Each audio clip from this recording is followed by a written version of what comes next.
months, naulanan kayo, nainitan kayo, tos gas dito, tos gas doon, sariling bulsa ninyo, ginagastos ninyo. So, thank you very much galing sa aming LPG. At sa mga misis, kaya ko kayo pinaimbitahan para makapagpasalamat din sa inyo. Pasensya muna kayo sa asawa ninyo, sa akin muna sila. Pero gusto ko lang ipalam sa inyo, hindi ko kami ginaabot ng madaling araw.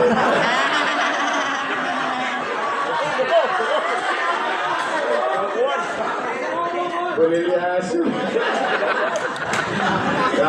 Si Jerry, wala kay Emma yan. Bantay sarado siya. Anyway, gusto ko talaga magpasalamat sa mga misis nyo, sa mga mister ninyo, na yung oras na dapat kayo magkakasama, most of the time, for the past so many months, nasa akin sila. At binibigyan kami ng katiwasayan, kapanatagan, na sila sinisigurado yung aming kaligtasan sa bawat lugar na aming pinupuntahan. Ayan, dahil yan sa Antigong, Maynila. Thank you very much. Konti na lang. Konti na lang. Makikita ko ulit kayo sa flag ceremony.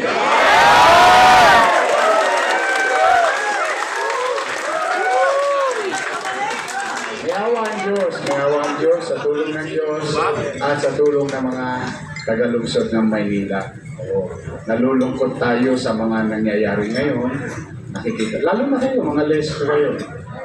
Kung buhay ninyo, pinangarap ninyo na maging mapayapa ang ating komunidad. So, lang ibuwis ninyo ang buhay ninyo para lang yung mga Tolongges hindi maghari-harian sa kalsada ng Maynila. You've done so much service to the people of Maynila. Now you're retired. Parang lahat ng pinaghirapan ninyo nung panahon na kayo'y pulis, nauwi sa imbornal lahat. And you don't like that. I know in your heart, in your mind, you don't like it. Because you have kids. Pero may mga pamilya. Most of you continue to live in Manila. Because this is where you were born, some of you, or this is all your life, you've done service to our fellow Manilas. Nakakalungkot lang. Yung kaayusan na ayos natin, yung kapanatagan na ibigay natin sa mga tagalungsod ng Maynila, lahat parang nawalan isang itlap. Now, may awa ang Diyos sa tulong ng mga tagalungsod ng Maynila at sa tulong niyo rin, ibabalik natin ang kapanatagan sa Maynila. Ibabalik natin ang kaayusan sa lungsod ng Maynila. Ibabalik natin ang kalinisan sa lungsod ng Maynila. May awa ang Diyos, may awa ang Diyos. Yun naman ang dahilan kung bakit may gobyerno. Kapanatagan sa pamumuhay, pagkakataon o opportunity na makapaghanap buhay ang mga tagalungsod, at malinis ng pamayan. Ayan naman yung mababaw na hinihingi sa atin ng taong bayan. Napakaliit ng hinihingi sa atin ng taong bayan. Hindi pa ba natin kayang ibigay yun? Kayang-kaya namang gawin yun. Hindi naman siya rocket science. It's a simple task. All you have to do is to dedicate time, effort, day and night, 24 oras, na sa lungsod ng Maynila, hindi pwede yung mga Tolongges, tapos na yung panahon ni Eddie at Patty. Nagawa na natin lahat yun eh. Kaya nga, hindi naman natin binubuhat ang ating bangko. Lahat ng ginawa sa Maynila nung araw, it became national policy. Di ba? Lahat ng ginawa sa Maynila, naging memorandum ng DILG. Lahat ng paglilinis, pagsasaayos, lahat yan nanggaling sa Maynila. Tinularan na tayo. Bagay lang naman na dapat tayong tularan dahil kapitolyo tayo ng bansa. Dapat ang tinutularan dito, pag-unlad, kaayusan, kapanatagan. Eh, kaya ngayon, baliktad na. Number 1 na tayo. Number 1 na tayo sa crime rate. Sad to say, no? Tapos yung mga bata, nakita nyo, alam mo, nung dekada 80, nakita ko rin yun. Bata rin ako eh. Nakita ko yun nung araw, yung showdown. Yung showdown sa kalsada. May nagagis ng pillbox, sasagot, molotov. Pero mo, kalagitnaan ng highway, nagbabatuhan, mga bata. Parang walang gobyerno sa Maynila. Nakita niyo yung arte, nagbalikan na naman yung mga jumper doon. Wala na yan eh, na unti-unti na naubos lahat yun.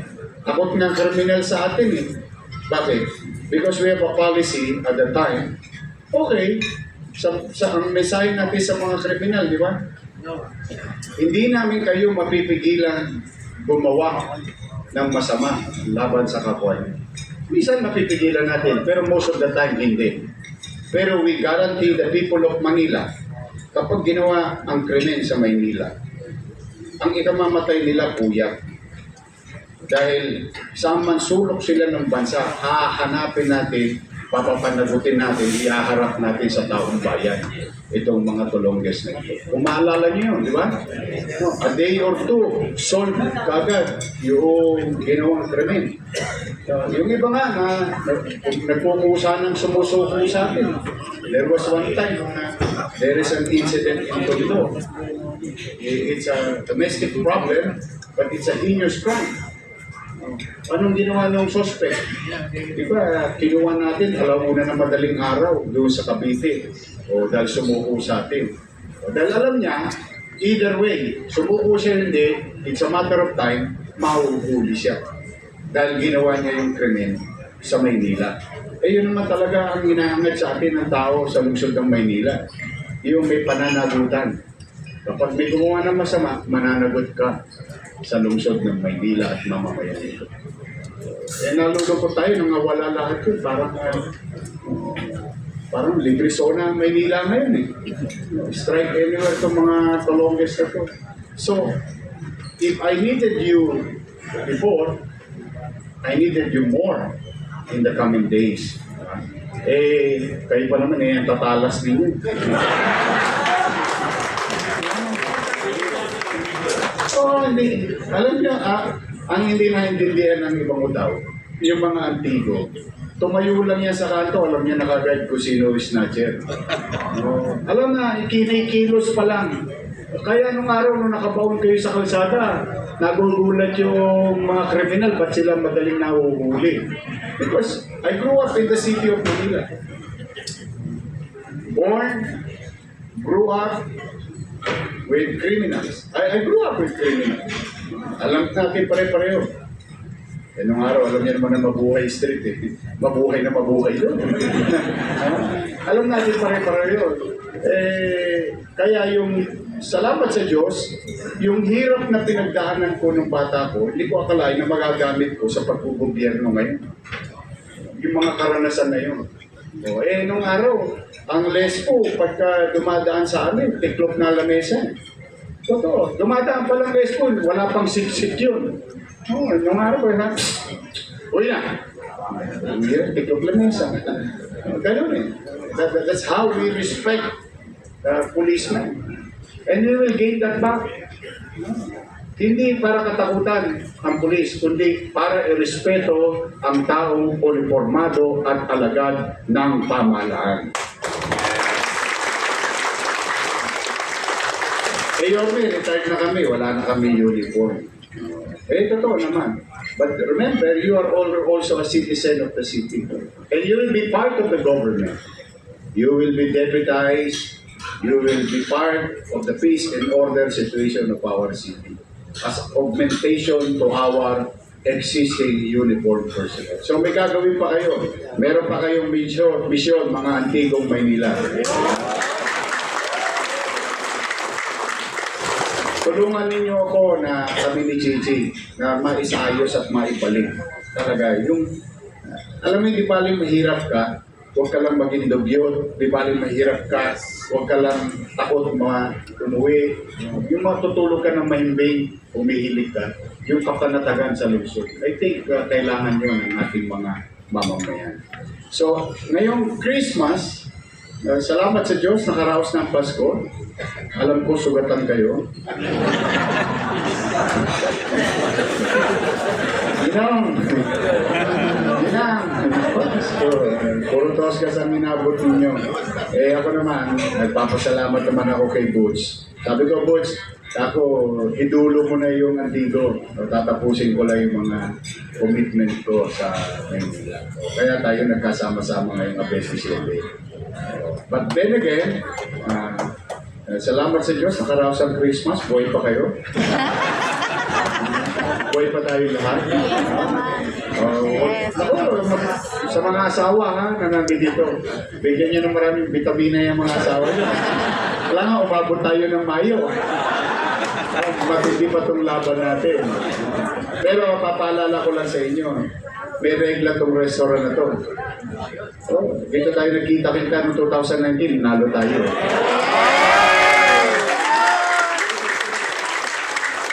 Kumbaga, sa kartada, maganda pangitain to. Tuloy-tuloy ang regla. Anyway, Merry Christmas sa inyong lahat and thank you. Now, it's 2025. Ang wish ko, maging malusog kayo. Yun naman importante sa lahat ngayon. You can enjoy the remainders of your birthdays. No? Talagang gano'n. Pasasaan ba? Una-una lang yan. Kaya natin mauna na yung mga kriminal. Tabahan ninyo, palakasin nyo ang inyong katawan. Magtatrabaho kayo ulit sa pamahalaan.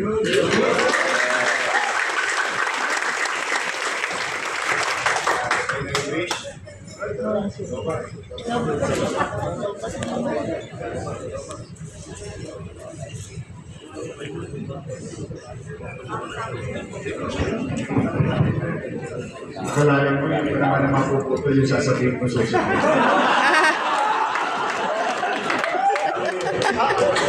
Anyway, I wish ko rin sa ating bayan sa lungsod, sana laging magligtas sa sakuna. Sunod-sunod ng sakuna ngayon. Ay sunog na naman sa punto. Patas ko, it's really hard for our people. Hirap na natin. So, wish ko lang talaga tayo sa buhay ng bawat pamilya ng Pasko. At kapayapaan sa mundo. Yes, not only in our city, not only in our country, but in the world. We've been seeing news. Maaaring iba dyan, naisip natin, layo naman sa atin yan. Pero, hindi yun, apektado rin tayo economically. Saka yung, alam mo yung at the back of your mind, kaya sa papatutuloy. Kaya siguro, tayo lahat, sa Diyos, manalangin tayo ng kapayapaan. Para na lang sa anak natin, huwag na sa atin. Kasi, di ko alam, inabot niyo pa yung 1940s dito. I've seen not experience, but I've seen the worst wars. Yun ang pinagpupot. Kaya hanggang kaya natin yung mga, halimbawa, natin yan ang pagkakataon na pag-desisyon. Kaya dapat ang desisyon natin ay tungo sa kapayapaan. Kakaisa. Ngayon ko yun dapat na wish natin sa ating mga leaders sa bansa. Wish them well also. And President, Vice President, Senate, Congress, and the Secretary will have good health and better judgment. Will have a better judgment and wisdom sa kanilang pamumuno. Tayo naman,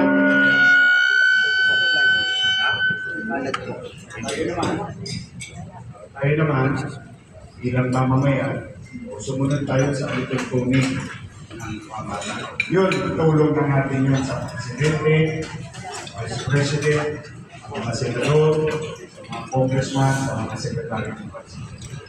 The national policy maker, ilang mamamayan. Kasi at the end of the day, tayo rin magkikita sa kanyang mga kapwa na Pilipino.